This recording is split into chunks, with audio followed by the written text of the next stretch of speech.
I don't remember if Ernie ever married, but at 42 he lived in a tiny room in Vallejo and eased his way through each day's labors with a brown paper sack hid in the commissary locker.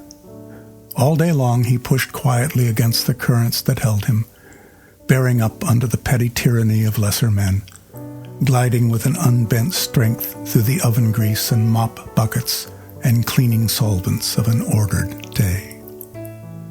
From 3 a.m. until 12 noon he worked, walking the tightrope between exasperation and fatigue.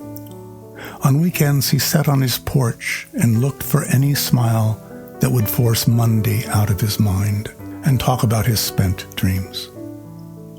Ernie wanted to be an electrical engineer, but I never pestered him for details.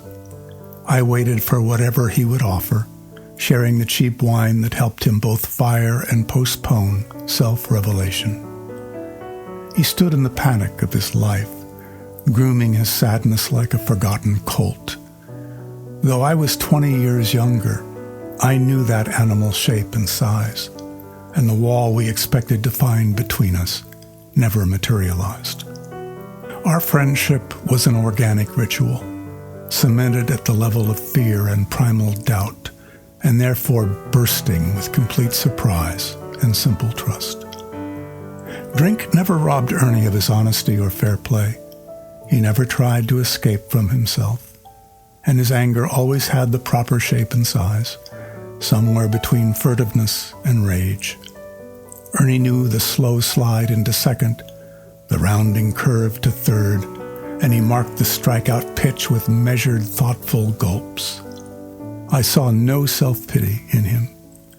He was a handsome man, too, tall and muscular, unsigned and undefeated, retiring from the game but still hoping to be recognized on the street occasionally. The only thing that really angered Ernie was to be ignored. I always wondered who slept in that cramped room with him, shared the scraps and pieces of his disconnected life. I wondered if there was a woman somewhere, buried in the grief of his days, with flashing eyes and love smile, whose heart leapt with remembrance at the touch of his strong black hand.